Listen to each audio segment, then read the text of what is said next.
আসসালামু আলাইকুম আপাজান, আশা করি সবাই ভালোই আছেন। জিগিন্নাটা আমার ঠিক না, তারপর আমি জিগাইলাম।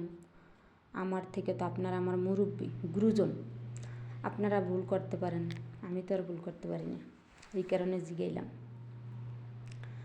তাই আব্বাজান টাকার কারণে কতই না অবহেলা করছেন।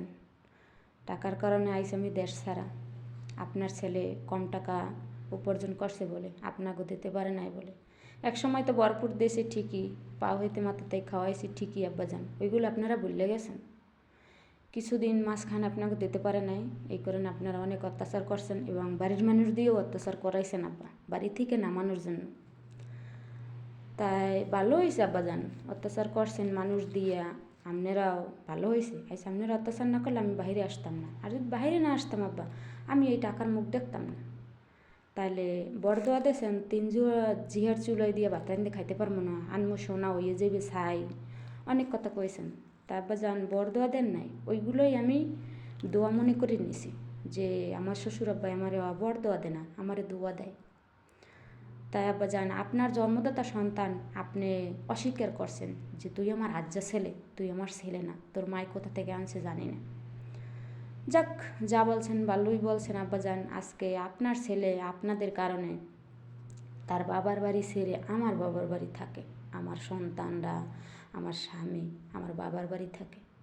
আর আপনাকেও কথার কারণে আইস আমি প্রবাসী, নাইলে আমার প্রবাসী হওয়া লাগে না। আমার স্বামী 3 বেলা খাওয়াইয়ে পেন্দাইয়া আমার রাখতে পারতে। যাক, আপনাকে কারণে প্রবাসী হয়েছি, আজ টাকার মুখ দেখছি। আজকে দেখেন আব্বাজান, জায়গা কিনছি, বিল্ডিং উডামু, আল্লাহ সহায় থাকলে, কথায় আছে না, রাখে আল্লাহ মারে কে। আল্লাহ যদি না মারে, আপনারা কেউ কিছু করে আব্বাজান মারতে পারবেন না। বাড়ির সব যদি যোগ করিলাম, তারপরে কেউ কিছু করতে পারবেন না। আব্বাজান বরদোয়া দিয়েছেন সারা জীবন, এখনও বরদোয়া দিয়েন, ওইটাই দোয়া মনে করে নিমু। তাহলে যত টাকা বেতন পাই বাংলার কত টাকা জানেন? জানেন না। সব টাকা কিন্তু আমি আপনার ছেলের কাছেই পাঠাই, আর আমি 100 টাকা মাত্র মাসে সঞ্চয় রাখি। কিসের জন্য রাখি জানেন? ওইটাও আপনার ছেলের জন্য একটা গিফট নেওয়ার জন্য। এই কারণে 100 টাকা আমি রাখি, আমার জন্য আমি কিছু করিনি। তাই আব্বা অনেক কথাই বললে লাইছি, বেদবি হইলে মাফ করবেন। ভিডিওটা আপনাকে সামনে পড়বে, সামনে পড়লে কিছু বলার থাকলে বললেন।